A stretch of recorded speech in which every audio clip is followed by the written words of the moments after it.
ఏలూరు జిల్లా నూజివీడు నియోజకవర్గ YCP intellectual form అధ్యక్షుడిగా కవులూరి యోగి నియమితులయ్యారు. వైఎస్ఆర్ కాంగ్రెస్ పార్టీ అనుబంధ విభాగాల అధ్యక్షుల నియామక పత్రాలను విడుదల చేయడం జరిగింది. ఏలూరు జిల్లా నూజివీడు నియోజకవర్గ ఇంటలెక్చువల్ ఫారం అధ్యక్షుడిగా సీతారామపురం గ్రామానికి చెందిన కవులూరి యోగేశ్వరరావును అలియాస్ యోగిని నియమించడం జరిగింది. ఈ సందర్భంగా గ్రామస్తులు, నూజివీడు నియోజకవర్గ వైఎస్ఆర్ కాంగ్రెస్ పార్టీ నాయకులు, కార్యకర్తలు కవులూరి యోగికు శుభాకాంక్షలు తెలియజేస్తున్నారు.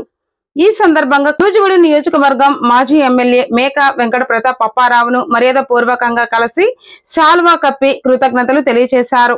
ఈ సందర్భంగా కవులూరి యోగి మాట్లాడుతూ, మాజీ ముఖ్యమంత్రి వైఎస్ జగన్మోహన్ రెడ్డి తనపై ఉంచిన నమ్మకం, నూజివీడు నియోజకవర్గ ఇంటలెక్చువల్ అధ్యక్ష బాధ్యతలు ఇచ్చినందుకు మాజీ సీఎం జగన్, నూజివీడు మాజీ ఎమ్మెల్యే మేక వెంకట ప్రతాప్ అప్పారావుకు ధన్యవాదాలు తెలుపుతున్నామని, తన పదవికి ఎక్కడ మచ్చ తీసుకురాకుండా బాధ్యతగా పనిచేస్తానని, వైసీపీ పార్టీ అభివృద్ధికి కృషి చేస్తానని తెలిపారు.